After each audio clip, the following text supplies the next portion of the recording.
95% of humanity is right now, level 1. Now, there are a couple of unique things about level 1. Level 1 is all made up. We made up, our forefathers made it up, and they trained us to take on these constructs. If you ardently believe in your religion, you're at level 1. If you believe in 9 to 5, you believe in corporations, you believe in mindfulness, you're level 1. There's no good or bad or judgment in level 1. The important thing is we are living in a world of mental constructs. But there are a couple of problems in level 1. You see, in level 1, we tend to be at what some people call the victim stage. We live in this world of constructs, but we have forgotten that we can mend, we can fix, we can mold this world.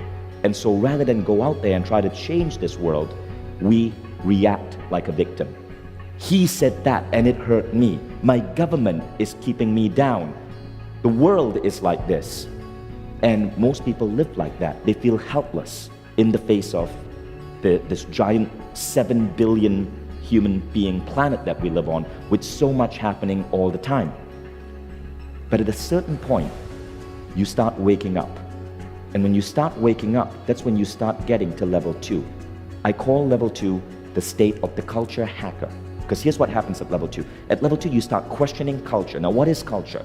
Culture is nothing more than all our human beliefs and all our human rituals and practices coming together. But culture isn't just religion. Culture is our ideas of getting a college degree to be successful. It's our ideas of joining a corporation, of being an entrepreneur. All of these are cognitive concepts which come from culture. But the thing is, when you get to level 2, you start developing an idea that culture is an absolute truth. And you can hack it, you can bend it, you can mold it to your own desires. In the words of Steve Jobs, you realize that everything in the world around you was made up by people no smarter than you, and you can change things. And when you get this, said Steve Jobs, you will never be the same again. I love that quote, but that's what's happening at the level of culture hacker. Now at culture hacker, something interesting begins. The world of questioning. We start questioning. Most people don't question because, when a kid grows up and they start asking their parents, why? Most parents will simply say, because I told you so. So we tend to kill that ability to question at an early age. But most of you are here because you question. If you're watching this as a video on YouTube, you're curious, you're beginning to question. Congratulations, you are already most likely at level 2. So level 2 is the level of questioning. But something else happens at level 2. At level 2, not only are you questioning culture, but you begin to see that the world around you is bendable. You don't like the 9 to 5? Great, you become an entrepreneur. Or you start a company with flexi time. You don't like the idea of marriage? Great, you come up with your own ideas of how a man and a woman should relate. You don't like the idea of college degree? No problem, you drop out and start your own thing. You begin to question the conventions of culture. And this is where an important insight enters your head. Life can happen to you or life can happen from you. When you grasp the idea that life is within your control, that you have the ability to bend reality, you're at level 2. Beliefs are hackable. Beliefs are swappable. Now remember, culture is nothing more than beliefs plus rituals. So when you learn that beliefs are not you, beliefs, in fact, possess you, but those beliefs can be plucked out and replaced with more empowering beliefs, you have started to understand this phrase, that life can happen to you or life can happen from you. You can create life through the process of questioning, of hacking beliefs, and filling your mind with empowering beliefs, not necessarily the beliefs from your parents, your school, your education, your religion, or your culture.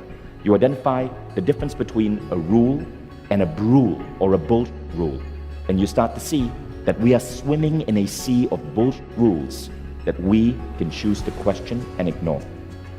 Now at this point, something interesting happens. The idea that your thoughts can create your reality. This is not just a mystical statement based on mumbo jumbo or the law of attraction. If you believe in that, that's great, that's a good belief. But you can literally question and shift reality because you can question the cognitive plane. Most of the world we live in right now is nothing more than ideas which may have already hit their expiration date, but which we are still playing with.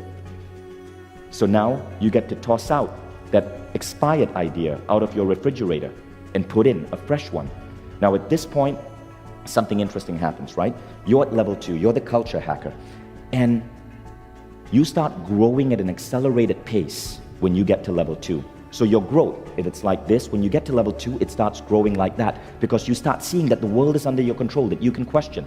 And I want to share with you a really important piece of wisdom that I learned from Michael Beckwith.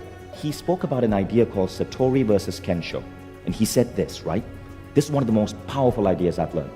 Michael Beckwith said that you can learn and grow in one of two ways. You can grow through Satori moments. Satori moments are moments of sudden awakening. This is when you're meditating and all of a sudden you have this feeling of connectedness with the entire world. Now, Satori moments are rare. They are powerful awakenings, but they are rare. Most people grow through Kensho. Kensho is growth through pain. So someone breaks your heart and it's painful, but you learn to be more resilient. You learn self-love. You learn how to have a healthier relationship. You end up hospitalized, but you grow through Kensho and you learn to take better care of your body. You might lose a business. Boom, Kensho hits you. But you learn to invest in your growth, learn new business skills, plan better, and you launch that new business to be successful. So both Satori and Kensho are nothing more than incredible ways for you to grow. But when you understand the idea of Kensho, every time pain hits you, I know that it changed my way of dealing with pain. Every time pain hits me, I'm like, damn, and I curse.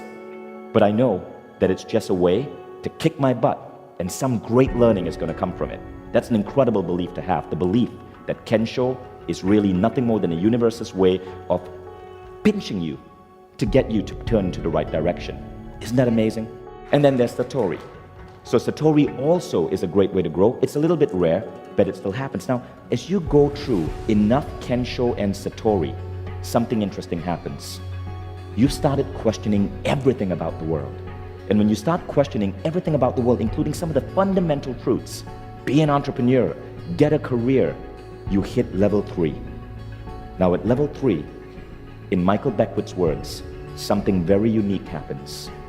You stop getting obsessed with goals, with even the great goals that society says you need to have. Instead, you become a servant to a higher calling. Those are his words. So let's look at level 3.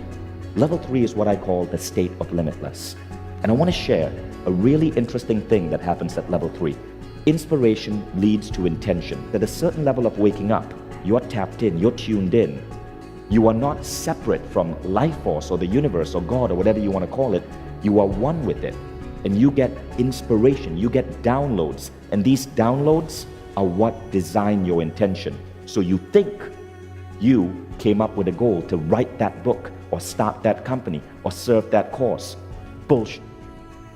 Someone was speaking to you and planting that in you. And whether you call that life force or universe, you were chosen. And your job is to just take the order and make it happen. So the analogy is this, right? And this is another belief that I want to discard. Let me share with you this analogy, the compass and the rocket. Most people set goals and then they rocket towards those goals. They decide, I'm going to do this and this and this to get to that goal. But when you get to stage 3, you don't just think of a goal and rocket towards it. You first tune into an internal compass to find out if you're pointing in the right direction. What if that person you want to be with isn't really the person you're meant to be with? What if that school that you want to get into isn't where you're going to meet your future soulmate or your future business partner? When you get to level 3, intuition or inspiration guides your intention. And that was one of the most powerful new beliefs that I developed in the last couple of years. Now, when I started doing that, things changed. When that inspiration comes, no matter what people say, no matter how crazy it is, you want to listen to it. And if you're at level 3, know that you want to start moving towards it. Now, when you do this, your life starts changing. This is when you truly start living a mission-oriented life. And yes, happiness is amazing, but you can get happiness from smoking a joint. The real goal in life, I believe, is fulfillment. Nothing makes you as happy when you're living a mission-oriented life, and that mission is designed to push the human race forward. One of my most favorite quotes is, business people do it for the dollars, but real entrepreneurs, they do it to push humanity forward. But you get there when you're listening to that inspiration, the universe picks you, and you're ready to move.